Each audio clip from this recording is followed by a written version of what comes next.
3:30. What's up, guys? Our Wrestling Podcast back at you with another episode. This is Dave Vicious, along with Just the Total Package, Trey the British Bulldog, and the Nature Boy Joe, bringing you our perspective on the world of professional wrestling. No inside sources, no ties to the industry, just stories from the diehards, sharing opinions with you. Today's topic: whatever happened to Daffney? For audio fans, give us a listen to Apple, Spotify, and iHeartRadio. Or video, check us out on YouTube. And you can also look to your left for several other options, as Jess would tell you. And if you could, please be sweet and ignore what Jess is about to say. And follow us on Instagram at O.W.P 2019 or on Facebook at Our Wrestling Podcast. It's another episode where, to my understanding, Vice and Darkseid follow us. That's what Jess told me last week. That's what he said. He's like, it's a companion podcast to the Vice series Dark Side of the Ring, which is sponsored by Dark Side of the Ring and Vice. Yeah, 100%. Continue, Jess. They sponsor us, and then but on their programming, they're like sponsored by Our Wrestling Podcast. Yep. It's a relationship. We're happy with 100%. It's a great relationship. 100%. Yeah. So Daffney is coming up on Darkseid really soon, and we're gonna tailor this right to the timing of that. Should be interesting. There's been some interesting Dark Side of the Rings this season where not everything has been dark. There's been some where like the situation was dark, but people pulled out of it. Unfortunately, this is not going to be one of those episodes. This is a really tough one. We'll jump right in. But Shannon Claire Sproul was born on July 17th, 1975 in the Wesben Army Airfield in Hesse, West Germany, where her father was stationed. So technically, she's an American citizen, right? She was born on a U.S. base. In 1976, her family returned to the U.S., residing first in Salt Lake City, in Salt Lake County, Utah, then in Savannah, Catherine County, Georgia, and then finally on the Scott Air Force Base in St. Clair County, Illinois. Joe, we do have you. We hear you. They relocated to Oxfordshire. It's a lot of doubles, they're trying to pull on me here. In the United Kingdom for 3 years before moving to the Ramstein Air Base and Rhineland. Good job. That's a tough one. Palatinate. West Germany until 1987 when her father, then a lieutenant colonel, actually retired. In 1985, Sproul had an uncredited bit part in the film Santa Claus the Movie. Okay. She's just in March of 1998, she graduated. Not the person, just one of the guys, but Sproul graduated from Georgia State University with a Bachelor of Arts degree. She graduated into the sequel of Santa Claus 2. And there was a minor in acting and music. So in November of the next year, she responded to a WCW contest looking to acquire new talent, and she was hired. So I didn't know. I never really did a lot of research on Daffney, and no offense, up until here, and I was like, wow. So she just started in 1999 in wrestling. Okay, I didn't know that. Jump right in. Yeah, I did not know that she just came from acting, and she was trying to become like an actress, and then she just answered a WCW talent call. Which I think in 1999 it was like, we're going to be out of business soon, come and audition for us. I think that's actually the banner said that for WCW. She started then. I did not know that. I did not know that at all. Hi, I'm Daffney Unger, and I'm from Peoria, Illinois, and I love all the superstars of the WCW. It has always been my dream to host a Nitro party. And I just want to say that I think David Flair is totally cool. Right, and that's where she inspired the name Daffney, the mentally deranged, besotted girlfriend of David Flair, managing him and Crowbar. Who can forget Crowbar? I'd say a lot of people could. One of Daphne's hallmarks was a The next episode is the Dark Side of the Ring, Legacy of Crowbar. Yeah. I don't know if you know that. Crowbar, yeah, because he watches. He listens. One of Daphne's hallmarks was the piercing scream when she was lurking at ringside. The gimmick was based partly on Mallory Knox, the character played by Juliette Lewis in the film Natural Born Killers. Quite the classic. Juliette Lewis. I have to say, in all fairness, there wasn't a lot of positive in WCW in 1999 and into 2000 for sure. But we talked about Norman Smiley being a bright spot in 99 and 2000. And I have to say, Daffney was kind of a bright spot. She was different. She wasn't at the time. Unfortunately, WCW was trying to copy the smut of the WWF, because they were getting a lot of success with Sable and all that over there. And, the TNA aspect of the women's I don't know if you even want to call it a division in 1999, but that's what they were capitalizing on. So WCW had never really done that before. Of course, start going down the toilet in 99. Bischoff gets suspended. Then they start really kind of leaning into that, trying to copy. And instead of Daffney doing that, she was just a unique character. And so I remember her as one of the bright spots in the dying years of WCW, 99, 2000. I remember Daffney as being like someone I was like, okay, like they're not trying to exploit her, that she was just a character and they were trying to kind of paint her as like crazy. And she was with David Flair and Crowbar and they were all unhinged or whatever. And I know you say David Flair and people are like, God damn it. Like, but I mean, it was kind of a fun little trio that they had going. Yeah, it was fine. In that. I'm not saying a lot of good wrestling came out of that. I'm just saying that the character was memorable to me. Right, character moments. Right, yeah, we got you. We track. Daffney actually cited the Batman super villainess Harley Quinn as the original inspiration for the character. Way ahead of time on that. Now Harley Quinn, you can't get enough of her everywhere in these days, which is well over 20 years later. Her first appearance, Margot Robbie, she fucking hit a home run on that and then some. Daphne's appearance, not Margot's, was on the December 6th episode of Nitro when she was shown sitting on her bed and chanting Flair's name. On May 15th, Daffney and Crowbar defeated WCW World Cruiserweight Champion Chris Candido. That's an earlier episode of Dark Side as well. And his girlfriend, Tammy Lynn Sitch, in a mixed tag team match where Candido's Cruiserweight title was on the line. Crowbar is out. And on hands and knees, Daffney Unger over. Tries to revive him. And she pins him. She counted him out. And then Daffney won the match. She pinned him. She has no idea. There is your new Cruiserweight champion of the world. Some psycho. 10 seconds ago, she cared about Crowbar, and she pinned him. Daffney scored the pin on Tammy to make sure she and Crowbar were the co-champions. And the following week, a May 22nd episode of Nitro, Crowbar and Daffney faced one another to determine the undisputed World Cruiserweight Champion. Crowbar did hold back during this match, but he dominated the smaller Daffney. After Candido entered the ring and hit Crowbar with a reverse pile driver, Sproul inadvertently pinned him while trying to revive him, and thus became the second woman ever to hold the Cruiserweight Championship on her own. Oh, wow. Daphne's gimmicks included frequently changing hair color, t-shirts printed with bizarre slogans, and her loud screams, the latter which was a suggestion of head WCW writer Ed Ferreira.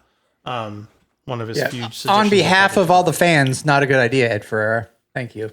That's all. But I don't like my screaming. Yep. I don't like the bullhorn. I don't like, you like the whistle from Fonzie. Jesus Christ. Yeah. And I want to say, to cap off that last passage that Dave just read, God, WCW sucked, like in the end. But the first women's cruiserweight champion was Medusa, to be honest. Like, not the women's cruiserweight champion as in, like, it was introduced. The first woman to ever win the men's cruiserweight title was Medusa. And then the second was Daffney. Yeah. Don't ask. Exactly. Please. Thank you. We don't need to get that. Yeah. It makes sense because it makes no sense. And that was WCW in 1999 and 2000. She, once again being Daffney, not Medusa, was released by WCW on February 2nd of 2001 due to budget cutbacks. It's really funny because they were purchased by WWF a month later. So budget cutbacks is a very safe way of saying we just went the fuck out of business. You couldn't have just paid her for another month? Okay. I know, then she would have got to sit home and get paid. Yep. Yeah, whatever. After her release from WCW, Sproul opted to continue wrestling, attending Dusty Rhodes Turnbuckle Championship Wrestling Training Camp in Kennesaw, Georgia for 8 months. Daphne, come here. You gotta come on, Daphne. What are you doing today? Oh, come on over to Turnbuckle Tavern Championship. Well, we'll get you ready, Daphne. She made several appearances for the fledgling Total Nonstop Action Wrestling promotion from 2002 for almost a year. Shannon and Shark Girl, valet of Shark Boy.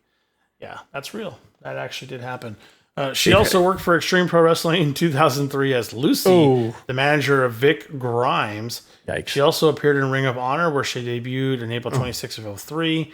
And then in June of 2005, she posed for a website owned and operated by Francine and Missy Hyatt. Also never In good. February 2006, she returned to It was the a. independent circuit. I don't know if she was nude, but that was a adult website because Sunny posed on it too. I remember. It was like- I remember Sunny and Missy Hyatt doing the was- promos for it going around. I think it or was whatever, and the- I think it was like- this wrestling vixens or something It was like that. it was obviously the called. precursor. I mean, I don't know. to I OnlyFans. didn't know what it was called. Yeah, What? I don't have my password anymore. I don't. Ahead of their time.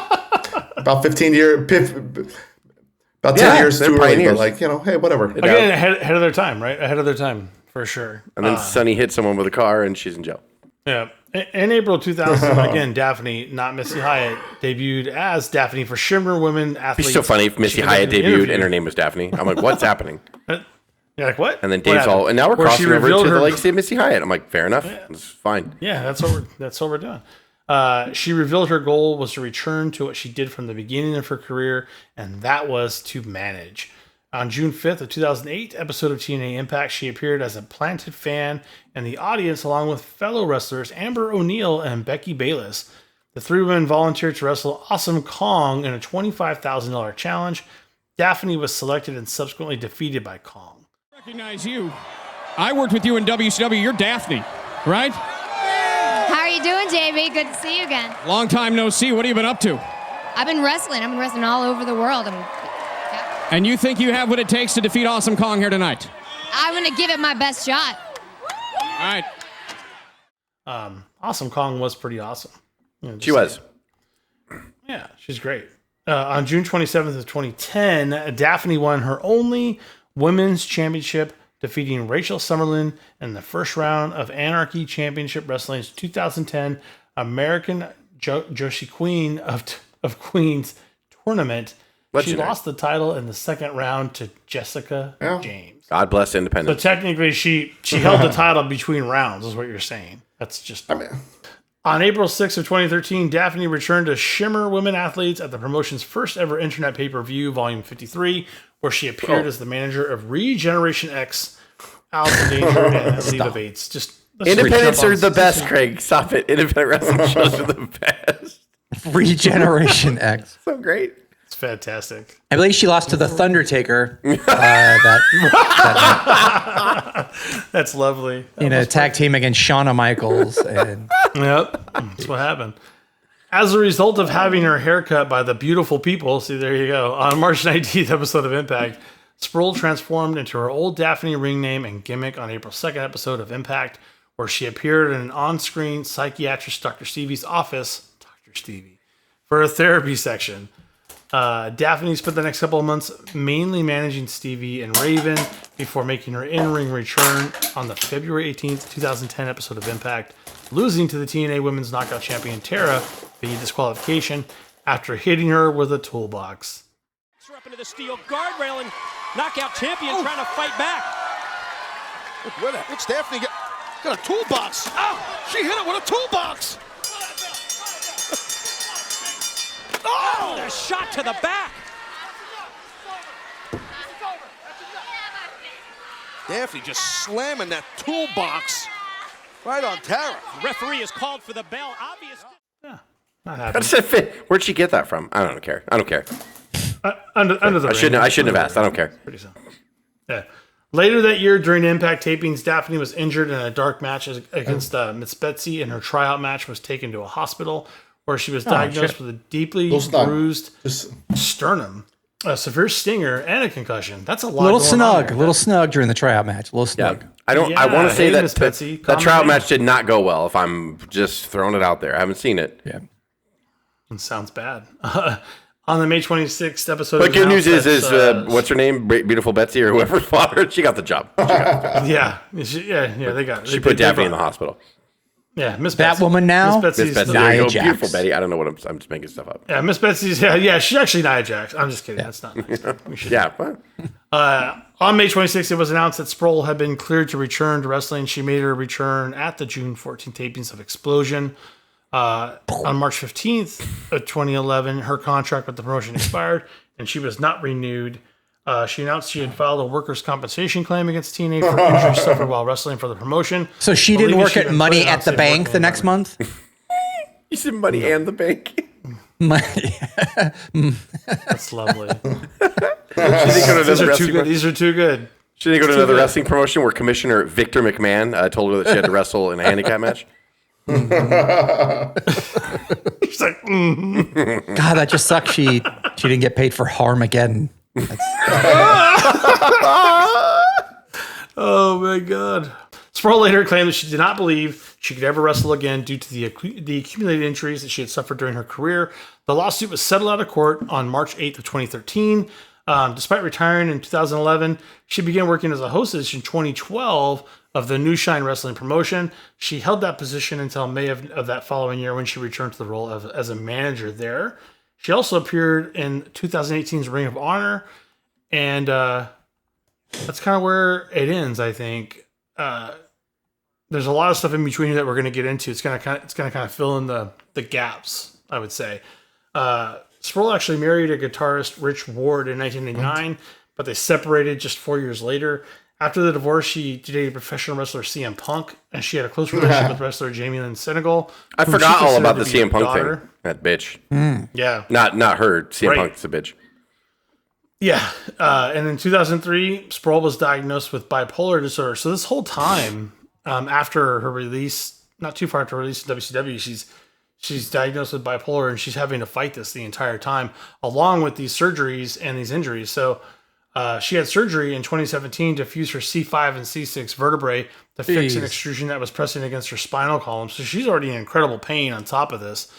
She subsequently wrote that her neck injury was a rite of passage. I think there's quite a few wrestlers that don't have to have their neck and neck fused together. I don't know if you have to do that to get a rite of passage as a wrestler, but I mean, all What's right. that? Yeah, right. You do. You've heard of the Zipper Club, right? But yeah. Heard of the Zipper Club? Yeah. That you heard of the Zipper Club, right? Did you something? There's a different name for the Spine Club. I don't know what they call it, but it makes me want to itch back here. I'll tell you that. That's really ugh. The C5 Club, the C5 the Fuse Club. Oh. Yeah. Towards the end of her life, Sproul became vocal about concussions in the professional wrestling industry. And in the 2017 book, Sisterhood in the Squared Circle, The History and Rise of Women's Wrestling, Sproul was quoted as saying concussions had ended her professional wrestling career and advised other wrestlers to rest after taking a blow to the concussion head. protocol. Now, that's pretty common. I'm just saying. That's they'll stop a match if somebody like stubs their toe. They're like, stop it. Right, stop it. Yeah, that's enough. Yeah. But back then, like, I do feel bad for them. Like, back in the day, it was just like, no, just keep going. You're fine. Yeah, that's how it was. Sproul had said the effects of the concussions had on her day-to-day life were obvious, such as having to cover windows with blankets because bright lights gave her headaches. In a live stream video she posted that she had died, Sproul said, "I want the future generations to know, don't do stupid shit like me." That's actually really sad. On September 1st, 2021, Sproul streamed a live video through the social network Instagram, which she read a suicide note holding what appeared to be a pistol and requesting that her brain be donated for chronic traumatic encephalopathy. I'm saying that wrong. I'm sorry. I always have trouble with that word. CTE testing. Concerned fans took to social media to support her, and law enforcement was dispatched to previous known addresses until her family was able to provide an updated address. So they didn't know where she was. And at that point, unfortunately, her death was announced online the following day by Shimmer wrestler Lexi Fife at Sproul's family request. At least they had permission. An official for the Gwinnett Valley, Georgia Medical Examiner's Office also confirmed her death, but did not disclose the cause. A report from the Gwinnett County Police Department indicated she had died of an apparent gunshot wound to the chest. Her autopsy results were released in March of 2022 and revealed that her death had been ruled a suicide, and was also reported that her brain had been taken to Boston University CTE Center and Brain Bank for analysis. So it's very obvious. Kind of reminds me of a Junior Seau thing. Like, you could have easily just blown your brains out, but they they deliberately did not do that. And she said, "Take my brain to get it looked at." That's no, at least so. In my opinion, I don't want to say she shot herself in the chest. I don't want to say at least, but I mean, at least she had a purpose in that sense, and I don't mean that. I don't want that to happen at all, because when I read that, my first thing, and it's kind of funny, but as I was reading, like doing the notes for you, I was like typing it up, and I'm like, she has a pistol in her hand. I'm like, if you want to like donate your brain, don't shoot yourself in the head, because we think of that whenever we think of like somebody killed themselves with a gun, it's to the head. You know, I got to be careful not to make that symbol on YouTube. And so, but then when I read the shot herself in the chest, I was like, okay. But then I also read like, you know, remember Kerry Von Erich shot himself in the chest when he chose to kill himself for he didn't want to donate his brain. I just always think that God, like that's a pretty brutal. Like a way to kill yourself. Like most people would be like, shoot yourself in the brain. You would also fuck it up and like out, not right? die. Like you shouldn't feel anything. You know, and just be like, shoot yourself in the chest. That's a fucking. You might feel some shit like on the way out. She committed suicide online. And this stuff happened live online too. That's what Instagram had to put so many things in place now. Yeah, that's a little strange. It's. Back in the day. Yeah. I mean, nowadays it's more prevalent, but like back then, well, I guess it's only 4 years ago. So no, I guess it wasn't much back then, but I remember when the story came out, like just going like being like, whoa, like that's crazy. And then just remembering her from WCW. And I mean, I didn't know where she went afterwards, all the independent wrestling, you know, or anything like that. Like, but like one thing that struck out is like, so you kind of thought that she was just like the sidekick that screamed a lot on the outside, but she actually put her years in and she actually hit the indies and never really stopped the indies until 2017 or whatever. Like well, she was forced to, like in a weird way, like it was really a dark period for wrestling because once WCW was bought, like TNA tried, but TNA for a long time. I mean, I don't know if they had a TV deal. They had like, they were doing pay-per-views. It became a viable source, I would say, I don't know, 2008, 9, 10, like where people could go. But like in 02, 03, 04, TNA in 02, 03, 04, when she first went to TNA, they were just a small independent. Like there was nowhere for wrestlers to go after Vince bought WCW. So like she became unemployed in probably the worst portion of wrestling history for independents. So now I know because people are going to be like, yeah, Ring of Honor. I'm like, but Ring of Honor, how big did Ring of Honor really get in its heyday? Like, think about that. Yes, we know Samoa Joe, AJ Styles, CM Punk came from there, but that's because wrestling geeks like us will search that out and we can go back and watch that stuff. Like, there was nowhere for anyone to go, which is why I root for AEW so much now, because I'm like, you need at least a second big promotion in the United States. People, they need places to go. But yeah, it sucks, and you know I like jumping on the dark side thing. It's been pretty successful for us. But I mean, you don't talk about Ludwig Borga a lot. You don't talk about even Superstar. You know, like that was a name from yesteryear. But you don't talk about Superstar a lot. You don't talk about Daffney a lot. So I wanted to kind of touch on this too because I feel like this is like the afterburners kind of coming off of all that horrifying depression and CTE and death of all these wrestlers and early death. Daffney was kind of like that. I don't want to say the last person, like as everything was trickling down and things were getting really, really safe. And like to your point, there was a home for someone. If you got released elsewhere, things were kind of finally coming out of the darkness. And she's that last bit of like really, really tough darkness. And and she was bipolar. She had a mental disorder, and that sucks. You know, probably I don't know what a good thing to do is when you're bipolar, but probably one of the worst things to do is hurt yourself in wrestling and then have to get all these surgeries and then be depressed because you're not what you used to be. And then where's your next paycheck coming from? And you know what I mean? She started wrestling in the worst way by just winning like not winning, but like the talent acquisition that they were trying to do in 1999. It was like you want to be a Nitro? Yeah, it's like buying tickets for the Titanic when it's already sinking. You know, you're like, she never had like a really good shot in wrestling. Yeah. She joined wrestling 100%. At the fucking worst time. Like really, like in 1999. And how would she have even known that? A video was published in September 10th, revealed that her body was cremated and a celebration of life was held in her memory. Among the attendees were family, friends, and other professional wrestlers. It's not the most known story, but I'm glad that it's getting told, and I'm glad that Darkseid is taking more of this stuff and bringing it to light. It's somewhere where we never want to go back to, especially in the realm of any professional sports. I think, you know, you like to think to a point professional sports are doing a lot better, but at this point, I would say that wrestling, especially WWE as an example, has the most strict rules when it comes to CTE and head injuries and things like that. They're more strict than any, I don't want to say real professional sports. You know, where the ending's not predetermined. Let's say that they have stricter rules than any of these other major league sports in the country, in the world, really. And we like to hope that someone like Daffney at least brought some of this to light. as tragic as her death was and as public as it was, in a weird way moves needles. This sounds really morbid, but in a weird way for Dark Side of the Ring, this is a happy story. And I know because when you think about Ludwig Borga, he was a piece of shit. So I'm glad he's gone. And then Billy Jack Haynes, piece of shit. So like unfortunately, she took her own life, which is really fucking sucks. But at the same time, like, good is coming out of it. I left a lot of notes off too, where a lot of TNA wrestlers like stepped forward, went to her funeral, started speaking. Hey, if you feel these feelings, please call someone. Please get help. Like Mickey James and Nick Aldis were two of the people that spearheaded that, and so there was a lot. And TNA dedicated like an episode of Impact to her, to Daffney, and like a cause to her. So there was a lot of.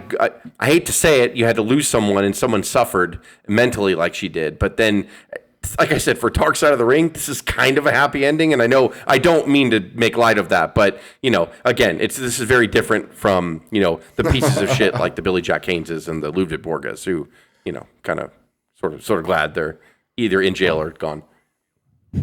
Use those suicide lines while they still exist. People, they're still out there here in the States and in Europe. I know hopefully they're going to stick around. So, not to take that too political, but they're still out there for the moment. Use them. For audio fans, give us a listen on Apple, Spotify, and iHeartRadio. And for video, check us out on YouTube, or you can look to the left for several other options. And please give us a follow on Instagram so Jess will stop laughing. Or you can check us out on Facebook at Our Wrestling Podcast if you are old and decrepit. So for Jess, Craig, Joe, and myself, this is the O.W.P. signing off. Have a good one.